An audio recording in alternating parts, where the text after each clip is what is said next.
नमस्कार विद्यार्थी मित्रांनो, बोधनिधी या युट्यूब चॅनलवर सर्वप्रथम आपणा सर्वांचं मनापासून स्वागत. मित्रांनो, आगामी जी काही AMUI RTO पूर्व परीक्षा होणार आहे, तर त्या दृष्टीनं आज आपण हे लेक्चर रेकॉर्ड करतोय. या लेक्चरच्या माध्यमातून या परीक्षेमध्ये जो काही सामान्य विज्ञान म्हणजेच जनरल सायन्स हा विषय आहे, तर बऱ्याचशा विद्यार्थ्यांच्या दृष्टीनं हा विषय थोडासा अवघड वाटणार आहे. तर याच विषयाच्या अभ्यासक्रमाला कशा पद्धतीनं डिकोड करायचं, त्यातले महत्त्वाचे घटक नेमके कोणते आहेत, या सर्वांविषयी आज आपण चर्चा करणार आहोत. निश्चितच हे लेक्चर जर तुम्ही पाहायला सुरू केले असेल तर शेवटपर्यंत पहा. तुम्हाला बऱ्याचशा गोष्टी ज्या आहेत तर त्या अगदी क्लिअर होतील. नेमका अभ्यासक्रमामध्ये कशावर फोकस करायचं, कोणत्या घटकावर वारंवार आयोगाच्या माध्यमातून मागील काही वर्षांमध्ये मागील काही पेपरमध्ये प्रश्न विचारलेले आहेत, तर हे जेव्हा तुम्हाला समजेल तेव्हा एकंदर तुम्हाला सामान्य विज्ञान या विषयाच्या अभ्यासक्रमाला योग्य दिशा देता येईल. बरोबर आहे. तर मित्रांनो, इथं परीक्षेचं स्वरूप निश्चितच तुम्हाला माहिती असेल. पूर्व परीक्षेमध्ये 100 प्रश्न येतात आणि तुम्हाला 1 तासाचा वेळ असतो. MCQ पद्धतीचे प्रश्न आहेत. प्रश्नांची पातळी जर बघितली तर साधारणतः जरी त्यांनी म्हणत असले की 12th लेव्हलचे वगैरे प्रश्न, पण प्रत्यक्ष प्रश्न विशेषतः विज्ञानाचे काही प्रश्न जे आहेत तर ते अवघड असतात. बरोबर आहे. तर या ठिकाणी या प्रश्नांमध्ये म्हणजे 100 प्रश्न 100 गुण असतात आणि मराठी आणि इंग्रजी दोन्ही भाषांमध्ये प्रश्न उपलब्ध असतात पूर्व परीक्षेला विज्ञानाच्या बाबत आणि इतरही विषयांच्या बाबत. यामध्ये स्पेसिफिकली आपण सामान्य विज्ञानाच्या बाबत चर्चा करणार आहोत. नेमके प्रश्न कोणकोणत्या घटकांवर येतात. तर हा विज्ञान विषय जो काही आहे ना, तर तो त्यांनी 4 घटकांमध्ये किंवा 4 उपघटकांमध्ये विभाजित केलेला आहे. पहिला जो काही आहे तर तो फिजिक्स. बरोबर आहे. तुमचं बॅकग्राऊंड हे जर त्या ठिकाणी इंजिनिअरिंगचा असेल किंवा टेक्निकल असेल तर तुम्हाला हा घटक बऱ्यापैकी सोपा वाटतो, जर व्यवस्थित अभ्यास आधी केलेला असेल तर. तर फिजिक्सचे महत्त्वाचे टॉपिक आपण पाहणारच आहोत. त्याच्यानंतर दुसरा जो काही घटक आहे तर तो केमिस्ट्री. साधारणतः फिजिक्स आणि केमिस्ट्रीची प्रश्नांची संख्या जी आहे तर ती बऱ्यापैकी समसमान असते. ओके, म्हणजे एकूण सामान्य विज्ञानाचे जे काही प्रश्न आहेत तर त्याचे साधारणतः अर्धे प्रश्न फिजिक्स आणि केमिस्ट्रीवर येतात आणि उरलेले जे काही अर्धे येत असतात ना, तर ते बायोवर येतात आणि त्यासोबतच ह्यूमन हायजीनवर देखील येतात. कशावर येतात बरं? Human hygiene. ओके, म्हणजेच आरोग्यशास्त्र. बायो म्हणजेच जीवशास्त्र आणि दुसरं म्हणजे या ठिकाणी आरोग्यशास्त्र. आता या प्रत्येकामध्ये महत्त्वाचे टॉपिक कोणते आहेत, यासोबतच एकूण ओव्हरऑल टॉपिक जे काही आहेत तर ते कोणते अभ्यासावे लागतील हे देखील आपल्याला पाहावं लागेल. महत्त्वाचे टॉपिक म्हटलं की तेवढेच करायचे असा अर्थ घ्यायचा नाही, कारण पॅटर्न कधी बदलेल आणि एखाद्या अशा टॉपिकवरही प्रश्न विचारल्या जातात अनपेक्षित पद्धतीनं, की ज्यावर पूर्वी खरं तर रेअरली प्रश्न विचारलेले आहेत. आणि म्हणूनच जर तुम्हाला टॉपचा स्कोर करायचा असेल, फक्त सामान्य विज्ञान या विषयाच्या बाबतच नव्हे तर इतरही सगळ्या विषयांच्या बाबत तुम्हाला परिपूर्ण पद्धतीनंच अभ्यास करावा लागेल.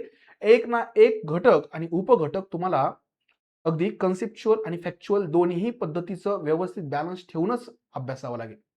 बरोबर आहे. तर सर्वप्रथम या ठिकाणी आपण थोडंसं याचं डिस्ट्रीब्युशन पाहूया. बायोलॉजीचं डिस्ट्रीब्युशन जर पाहायचं असेल तर सगळ्यात पहिल्यांदा अभ्यासावं लागणारे जे काही 2 टॉपिक आहेत ते म्हणजे सेल आणि टिश्यू, पेशी आणि उती. हे फंडामेंटल असे टॉपिक आहेत. Structural and functional unit of living organism म्हणजे सेल. आणि साहजिकच सेलच्या बाबत तुम्हाला काय अभ्यासावं लागतं तर सेलचे टाईप म्हणजे पेशींचे प्रकार. मग आधी केंद्रकी पेशी, दृश्य केंद्रकी पेशी. साहजिकच माझा एक सल्ला असतो विद्यार्थ्यांना की सामान्य विज्ञानाचा जनरल सायन्सचा अभ्यास करत असताना इंग्लिश कीवर्ड जे आहेत तर ते अवश्य लक्षात ठेवा. बऱ्याच वेळेस आयोगानं काय केलेलं आहे तर प्रश्न जरी मराठीमध्ये दिलेला असला तरी देखील मराठीमध्ये चक्क इंग्लिश शब्दाचं देवनागरी रूप दिलेलं आहे. अशा वेळेस गडबड होते. उदाहरणार्थ या ठिकाणी प्रोकॅरियोटिक सेलला आधी केंद्रकीय पेशी म्हटलं जातं, पण त्यांनी कधी कधी काय करतात माहिती का, प्रोकॅरियोटिक असं लिहितात. आता मला सांगा, हे प्रोकॅरियोटिक अशा पद्धतीनं लिहिणं म्हणजे एकंदर इंग्लिश वर्ड जो आहे तर त्याचं देवनागरीमध्ये रूपांतर करणं. बरोबर आहे. अशा वेळेस गडबड होऊ शकते आणि म्हणूनच इंग्लिश कीवर्ड्स जे आहेत तर ते अवश्य लक्षात ठेवणं अपेक्षित आहे जनरल सायन्सच्या बाबत. मित्रांनो, या ठिकाणी पेशी आणि उती हे 2 घटक अभ्यासल्यानंतर तुम्हाला दुसरा जो काही महत्त्वाचा टॉपिक अभ्यासायचा आहे तर तो म्हणजे क्लासिफिकेशन ऑफ लिव्हिंग ऑर्गॅनिझम्स, सजीवांचं वर्गीकरण. मग यामध्ये 2 kingdom classification, 3 kingdom classification, 4 kingdom आणि सर्वात महत्त्वाचं RH विटेकर यांनी दिलेलं 5 किंगडम क्लासिफिकेशन मध्ये कधी दिलं, त्या 5 किंगडमचे नावं कोणती आहेत हे सगळं तुम्हाला अभ्यासावं लागेल. त्यामध्ये मग पुन्हा मोनेरा, प्रोटिस्टा, फंगाय ह्या 3 किंगडम बद्दल जनरल माहिती जरी असली तरी चालेल, पण प्लांट आणि ॲनिमल या 2 किंगडमचं वर्गीकरण मात्र तुम्हाला डिटेलमध्ये करणं अपेक्षित आहे. आणि म्हणूनच इथं मी मुद्दामून घेतलंय बघा, वनस्पतींचे वर्गीकरण आणि प्राण्यांचे वर्गीकरण. कळलं का? कारण हे जे काही 3 किंगडम आहेत ना, 3 सृष्टी आहेत, त्या थोड्याशा लिमिटेड असल्यामुळं, त्यांच्यामधल्या प्रजातींची संख्याही मर्यादित असल्यामुळं त्या सगळ्या आपण एका टॉपिकमध्ये अभ्यासत असतो. पण हे 2 मात्र स्वतंत्र असे टॉपिक असणार आहेत. स्पेशली ॲनिमल क्लासिफिकेशनवर हमखास प्रश्न येतात. ॲनिमल क्लासिफिकेशन मध्ये मग पुन्हा नॉन कॉर्डेट आणि कॉर्डेट. नॉन कॉर्डेट मध्ये आर्थ्रोपोड आहे किंवा मोलुस्का किंवा ॲनिलिडा यावर वारंवार प्रश्न आपल्याला पाहायला भेटतात, स्पेशली त्यांच्या एक्झाम्पल्सवर. कळलं का? अगदी डीप मध्ये जर गेलं तर त्या ठिकाणी त्या फायलम मध्येही पुन्हा ऑर्डर किंवा क्लास लेवलला जाऊन प्रश्न विचारलेले आहेत. बरोबर आहे? यासाठी साहजिकच तुम्हाला ट्रिक्सचा वापर करावा लागेल. ट्रिक्स आपण देणार आहोत. आपली ही जी काही बॅच असणार आहे ना, तर त्यासाठी आवश्यक असणाऱ्या जनरल सायन्सच्या ट्रिक्स, स्पेशली बायोलॉजी मधल्या ट्रिक्स ज्या आहेत ना, तर त्या तुम्हाला अगदी व्यवस्थित पद्धतीनं अवेलेबल होतील. आता पुढचा जो काही घटक आहे तर तो म्हणजे मानवी अवयव संस्था. अवयव संस्थांमध्ये साहजिकच 7 ते 8 अवयव संस्था आपल्याला अभ्यासाव्या लागतात. Blood circulatory system, respiratory system आणि डायजेस्टिव्ह सिस्टीम या 3 एकमेकांशी रिलेटेड असणाऱ्या ऑर्गन सिस्टीमवर आपल्याला तुलनेनं जास्त प्रश्न पाहायला भेटतात. त्यासोबत आणखी एक ऑर्गन सिस्टीम आहे, ती म्हणजे नर्वस सिस्टीम म्हणजे चेता संस्था. यामध्ये तुम्हाला ब्रेन आणि स्पायनल कॉर्ड याबद्दल थोडंसं आणखी डिटेलमध्ये अभ्यासावं लागतं. बरोबर आहे? उर्वरित जर ऑर्गन सिस्टीम बघितल्या म्हणजे एक्सक्रिटरी सिस्टीम म्हणजे उत्सर्जन संस्था, प्रश्न आहेत का? विचारलेत. स्केलेटल सिस्टीमवर रेअरली विचारलेत. म्हणजे एकंदर ज्या महत्वाच्या संस्था आहेत, सर्क्युलेटरी सिस्टीम, डायजेस्टिव्ह सिस्टीम आणि रेस्पिरेटरी सिस्टीम, ह्या तुम्हाला व्यवस्थित करणं आवश्यक आहे. आणखी एक अत्यंत त्या ठिकाणी इम्पॉर्टंट असा टॉपिक तो म्हणजे ह्यूमन एंडोक्राइन ग्लँड्स. कळालं का? म्हणजे एकंदर ग्रंथींबद्दल आपण ऑलरेडी एक लेक्चर घेतलंय मित्रांनो. ग्लँड्सचे 2 प्रकार, एक्झोक्राइन आणि एंडोक्राइन. त्यामध्ये एंडोक्राइन ग्लँड्सच्या माध्यमातून सिक्रीट होणारे वेगवेगळे हार्मोन्स आणि एक्झोक्राइन ग्लँड्सच्या माध्यमातून सिक्रीट होणारे वेगवेगळे एन्झाइम्स यांच्याबद्दल वेगवेगळे प्रश्न आयोगाने विचारलेत. कळलं का? हे सगळे जे आहेत ना, तर हे महत्वाचे टॉपिक आहेत बरं. हे सगळे एक्झाम पॉइंट ऑफ व्ह्यू महत्वाचे असे टॉपिक आहेत. प्रजनन संस्थेवर प्रश्न आहेत का? येस, विचारलेत प्रजनन संस्थेवर, विशेषतः टाइप ऑफ रिप्रोडक्शनवर. असेक्शुअल रिप्रोडक्शन आणि सेक्शुअल रिप्रोडक्शन, तुलनेनं सेक्शुअल रिप्रोडक्शनवर जास्त विचारलेले आहेत. त्याच्यानंतर न्यूट्रिशन. ठीक आहे, न्यूट्रिशनच्या बाबत जर बघितलं तर व्हिटॅमिन्स आणि मिनरल्सवर प्रश्न आपल्याला पाहायला भेटतात. ठीक आहे, व्हिटॅमिन्स म्हणजे जीवनसत्व, जीवनसत्वांचे प्रकार कोणते बरं? Fat soluble, water soluble. त्यानंतर त्यांचे रासायनिक नावं, व्हिटॅमिन ए ला काय म्हणतात, व्हिटॅमिन बी कॉम्प्लेक्स मध्ये जे काय मग B1, B2, B3, B5, B6, B7, B9, B12 हे सगळे व्हिटॅमिन जे आहेत ना, तर ह्यांचे सायंटिफिक नेम्स तुम्हाला माहिती पाहिजे. त्यासोबतच त्यांच्या डिफिशियन्सीमुळे होणारे डिसऑर्डर्स कोणते आहेत हे देखील माहिती पाहिजे. बरोबर आहे? यावर विचारलेले आहेत प्रश्न. मिनरल्स मध्ये जर बघितलं तर कॅल्शियम आहे, फॉस्फरस आहे, आयोडीन, आयर्न या सगळ्या मिनरल्सचं शरीरातलं महत्व आणि यांच्या कमतरतेमुळे होणारे विकार तुम्हाला अगदी तोंडपाठ माहिती पाहिजे. त्याच्यानंतर या ठिकाणी डिसीजेसवर सगळ्यात जास्त आपल्याला आरोग्यशास्त्रामध्ये जर बघितलं तर प्रश्न पाहायला भेटतात. मग डिसीजेसमध्ये संसर्गजन्य आजार, असंसर्गजन्य आजार, संसर्गजन्य आजारांमध्येही पुन्हा जे काही वेगवेगळे एक्झाम्पल्स आहेत तर ते माहिती पाहिजे. त्यांचा व्हेक्टर कोणता आहे हे देखील माहिती पाहिजे. दुसरा एक महत्वाचा प्रकार म्हणजेच रोगजंतूंमुळे होणारे जे काही आजार आहेत तर त्याच्यामध्ये मग जीवाणूजन्य आजारांवर प्रश्न आहेत, विषाणूजन्य आजार, त्यानंतर कवकजन्य म्हणजेच फंगल डिसीजेस. बरोबर आहे? तर या ठिकाणी अगदी एखादा डिसीज फक्त त्याचं नाव जरी उच्चारलं तरी देखील तुम्हाला ताबडतोब त्याचा संपूर्ण गोषवारा, त्याची सगळी हिस्ट्री लक्षात यायला पाहिजे. ट्युबरक्युलोसिस फॉर एक्झाम्पल, ट्युबरक्युलोसिस बाबा हा बॅक्टेरियल डिसीज आहे. मायकोबॅक्टेरियम ट्युबरक्युलोई नावाच्या बॅक्टेरियामुळे होतो. लक्षणं कोणते आहेत, मराठीमध्ये काय नाव आहे, ह्याच्यावर काही लस वगैरे आहे का?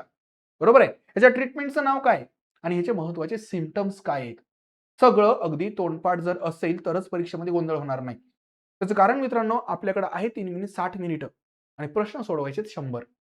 काही प्रश्न गोंधळात टाकणारे असतात आणि मग या गोंधळात टाकणाऱ्या प्रश्नांना कितीही नाही म्हटलं तरी देखील एखादा मिनिट लागतो. आणि मग हे जे काही वरचा वेळ आहे ना, तर तो कुठून मिळवायचा, तर तो अशा सोप्या प्रश्नांमधून काढायचा की जे प्रश्न तुम्हाला हार्डली 10 ते 20 सेकंदामध्ये सोडवणं अपेक्षित आहे. सगळ्याच प्रश्नांना एक एक मिनिट जर लागत असेल तर मित्रांनो मॅक्झिमम विद्यार्थ्यांचा जो प्रॉब्लेम होतो तर तोच प्रॉब्लेम तुमच्या बाबतही होईल, तो म्हणजे पेपर कंप्लीट न होणं. आणि पेपर जर कंप्लीट होत नसेल, तुम्ही 100व्या प्रश्नापर्यंत जर पोहोचत नसाल तर तुम्ही ही एक्झाम ही प्री क्रॅक करू शकत नाहीत. कळालं का?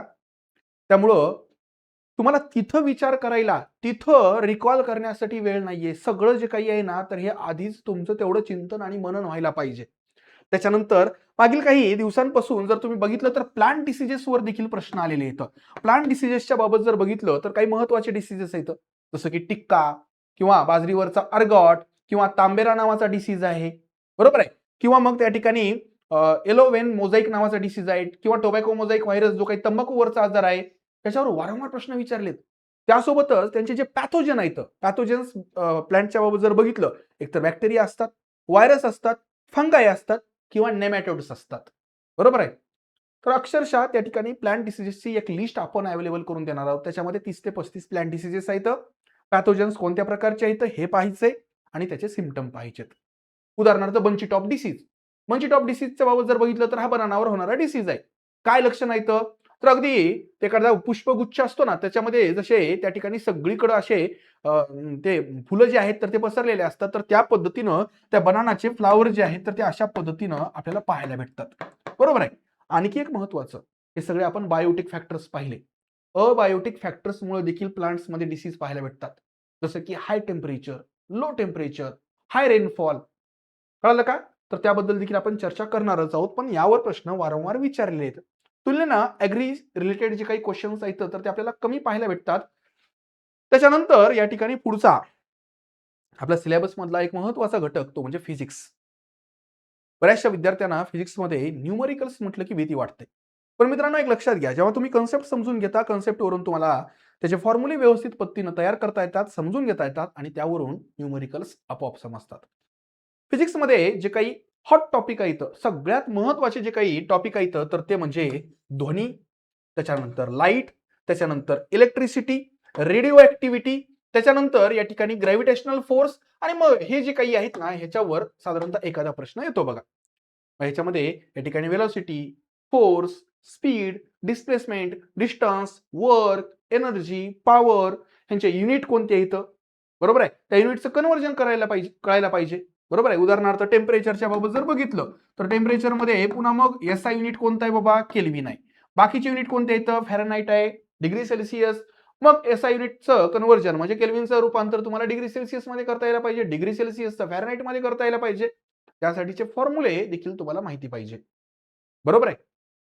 त्याच्यानंतर ग्रॅव्हिटेशनल फोर्सच्या बाबत जे काही महत्वाच्या अशा संकल्पना आहेत बेसिक ग्रॅव्हिटेशनशी संबंधित आणि न्यूटन्स लॉ ऑफ ग्रॅव्हिटेशन, तर याबद्दल तुमचे कन्सेप्ट व्यवस्थित जर असतील तर नक्कीच तुम्हाला काही प्रॉब्लेम येणार नाही. Gravitational constant, acceleration due to gravity, ह्याच्यामध्ये वारंवार विद्यार्थ्यांचं कन्फ्युजन होतं. फ्री फॉल काय असतं? एस्केप वेलोसिटी काय असते? या सगळ्या संकल्पना आपल्याला यामध्येच पाहिजेत. केप्लरचे लॉ पाहिजेत. बरोबर आहे? त्याच्यानंतर या ठिकाणी साऊंड आणि लाईट आणि एनर्जी, ऊर्जेचे वेगवेगळे रूप. साऊंडमध्ये बरेचसे प्रश्न विचारलेले आहेत बघा. स्पेशली न्यूमरिकल्स विचारलेले आहेत. इको, रिव्हर्बरेशन या सगळ्या संकल्पना आपल्याला साऊंडमध्येच पाहाव्या लागतील. टाईप ऑफ वेव्ह ज्या आहेत साऊंडच्या त्या आपल्याला पाहाव्या लागतील. स्पीडवर, साऊंडच्या स्पीडवर इम्पॅक्ट करणारे, परिणाम करणारे जे काही वेगवेगळे फॅक्टर्स आहेत त्याबद्दल आपल्याला समजून घ्यावं लागेल. लाईटमध्ये जर पाहिलं तर लाईटच्या म्हणजे ऍज अ एनर्जीचा फॉर्म म्हणून आपल्याला त्याचं ड्युअल नेचर कसं आहे नेमकं हे पाहावं लागेल. बरोबर आहे? त्यानंतर लाईटचे वेगवेगळे फेनॉमेना जसं की रिफ्लेक्शन, रिफ्रॅक्शन, इंटरफरन्स, डायफ्रॅक्शन, डिस्पर्शन, सगळ्या गोष्टी व्यवस्थित समजून घ्याव्या लागतील. पोलरायझेशन ऑफ लाईट पाहावं लागेल. त्यानंतर सगळ्यात महत्वाचं मिराज कसा तयार होतो, इंद्रधनुष्य म्हणजेच त्या ठिकाणी रेनबो कसा तयार होतो, याच्या मागे नेमकं लाईटचे कोणकोणते फेनॉमेना आपल्याला पाहायला भेटतात हे आपल्याला समजून घ्यावं लागेल. प्रश्न विचारलेले त्यावर. बरोबर आहे? आणि आणखी एका घटकावर इथं प्रश्न येतात ते म्हणजे लेन्स आणि मिरर. त्यावर न्यूमरिकल्स देखील येतात इवर. मग लेन्सचे टाईप कोणते, मिररचे टाईप कोणते, तिथं कशा पद्धतीनं त्या ठिकाणी रिफ्रॅक्शन होतं हे सगळं आपल्याला पाहावं लागेल. त्याच्याशी संबंधित फॉर्म्युले पाहावे लागतील. पॉवर ऑफ लेन्सचा फॉर्म्युला महत्वाचा आहे. बरोबर आहे? तर हे सगळं आपण इथं पाहतो. इलेक्ट्रिसिटीच्या बाबत जर पाहिलं तर साधारणतः एक 4 ते 5 महत्वाचे असे फॉर्म्युले आहेत. तुम्ही व्यवस्थित समजून घेणं आवश्यक आहे. त्यानंतर सिरीज आणि पॅरलल मध्ये जेव्हा कनेक्शन्स असतात तर तिथं रेजिस्टन्स वगैरे कसे काढायचे याबद्दल गोष्टी तुम्हाला माहिती पाहिजे.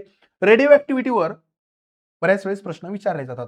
मग इथं साहजिकच काही महत्वाचे शास्त्रज्ञ आहेत, हेनरी बेक्वेरल किंवा मग मेरी क्युरी, पेरी क्युरी या लोकांनी रेडिओ महत्वाचं असं संशोधन केलेलं आहे. हाफ लाईफ पिरियड सारख्या संकल्पना आणि त्यावरचे न्यूमरिकल्स देखील इथं महत्वाचे आहेत. रेडिओ ऍक्टिव्ह आयसोटोप बद्दल माहिती पाहिजे, बरोबर आहे. तर हे सगळं फिजिक्स बद्दल आपण पाहिलेलं आहे. केमिस्ट्री आणखी एक थोडासा महत्वाचा आणि तेवढाच विद्यार्थ्यांना किचकट वाटणारा विषय. स्पेशली केमिस्ट्रीमध्ये ऑर्गॅनिक केमिस्ट्रीचा घटक व्यवस्थित करणं आवश्यक आहे. बघा, ऑर्गॅनिक केमिस्ट्री ज्याला कार्बनचे जग देखील म्हटलं जातं. याच्यामध्ये हायड्रोकार्बन, अल्केन, अल्कीन, अल्काईन त्यांचे जनरल फॉर्म्युले, बरोबर आहे. फंक्शनल ग्रुप्स, बरोबर आहे. फंक्शनल ग्रुपमध्ये मग त्या ठिकाणी हायड्रॉक्सिलचा functional group, OH, aldehyde, ketone, ether, ester, amine, बरोबर आहे. किंवा मग त्या ठिकाणी हॅलो अल्केन, हे सगळे जे काही आहेत ना, तर हे फंक्शनल ग्रुप तोंडपाठ पाहिजे. तो दिसला रे दिसला की त्या ठिकाणी त्याचं नॉमेनक्लेचर देखील तुम्हाला समजायला पाहिजे IUPAC नुसार. ओके. इतर जर बघितलं तर क्लासिफिकेशन ऑफ एलिमेंट्स जे आपण या ठिकाणी पिरियडिक टेबलमध्ये एरवी पाहतच असतो. पिरियडिक टेबलमध्येही पुन्हा त्या ठिकाणी जी काही हिस्ट्री आहे, जसं की डोबेरेनरचे ट्राइड, न्यूलँडचे ऑक्टेव्ह, त्याच्यानंतर आपल्या मेंडेलिव्हचा पिरियडिक टेबल आणि सगळ्यात शेवटी मॉडर्न पिरियडिक टेबल.